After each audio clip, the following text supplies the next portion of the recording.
دیکھیے ایک غور و فکر وہ ہے جو سائنسدان کرتا ہے، وہ بڑا گہرا غور و فکر اس کا بھی ہے، وہ ایک جڑ کے اوپر کوئی پی ایچ ڈی کر کے بیٹھ جاتا ہے۔ پی ایچ ڈی کا مطلب کیا؟ پوری زندگی کھپا دی نا، بندہ پاگل بننے کے قریب پہنچ جاتا ہے تب جا کے ڈگری ملتی ہے۔ تو یہ آپ سوچیں کہ اس نے اتنی محنت کری ایک جڑ کے اوپر، لیکن غور و فکر کتنا ہوگا اس کے اوپر ہے، لیکن اس سے اللہ تو نہیں ملا، یہ کوئی اور غور و فکر ہے۔ جس غور و فکر کی قرآن بات کر رہا ہے وہ کوئی اور ہے۔ یعنی یہ ان کے خواص آپ نے معلوم کی، اچھی بات ہے، ان کی خاصیت آپ کو معلوم ہوگی، اچھی بات ہے، اس کا فنکشن آپ کو معلوم ہو گیا، اچھی بات ہے، اس کے انگریڈینٹس آپ کو معلوم ہو گئے، اچھی بات ہے، اس میں اس کا ڈی این اے بھی آپ نے ڈھونڈ کے نکال لیا، بہت اچھی بات ہے، اب اس کی انجینئرنگ آپ شروع کریں گے، یہ بھی بہت اچھی بات ہے۔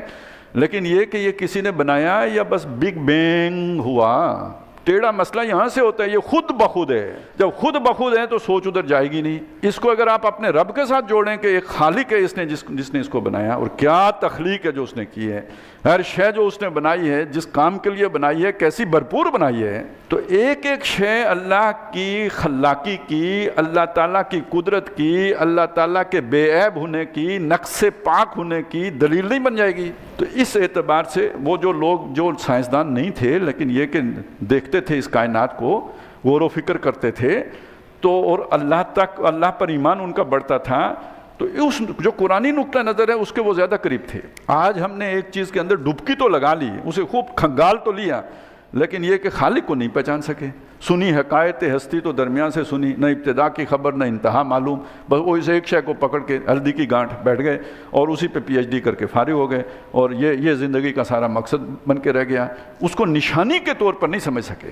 تو جو قرآن مجید جو اس پر غور و فکر کی بات کرتا ہے، وہ یہ نہیں کہ خوردبین لگا کے بیٹھ گئے، وہ یہ ہے کہ اس کی اللہ کی نشانی کے طور پر اسے دیکھو، یہ اللہ کی مخلوق ہے، اس سے اس کی کمال کو سمجھو۔ آپ نے تو اسے حادثے کے ساتھ جوڑ دیا۔ یعنی اس سے بڑی ناسمجھی کی بات کیا ہوگی کہ کسی دھماکے کے نتیجے میں کبھی کوئی انتظام و انصرام وجود میں آیا ہے یا ڈسٹرکشن ہوئی ہے؟ ہم نے تو جو بھی خودکش پھٹا ہے اس کے بعد مطلب ادھر تباہی دیکھی ہے۔ کسی خودکش کے پھٹنے کے نتیجے میں کہیں کوئی نظام بھی قائم ہوا ہو؟ ابھی تک تو نہیں ہوا۔ تو یہ پوری کائنات ایک دھماکے سے وجود میں آ گئی خود بخود ہی۔ یہ دنیا کا عجیب و غریب دھماکہ تھا کہ جس نے اتنا جو لے سانس بھی آہستہ کہ ہے نازک بہت کام، آفاق کی اسکار گئے شیشہ گری کا، یہ ایک شیشہ گری کو وجود میں دے دیا۔ تو یہ در حقیقت یہ ہے وہ نادانی، یہاں سے وہ سوچ ٹیڑھی ہوئی اور ٹیڑھی ہی ہوتی چلی گئی، یہ کجی ہے، یہ وہ گمراہی ہے۔ تو اس میں نشانیاں ہیں عاقل لوگوں کے لیے، سمجھنے والوں کے لیے۔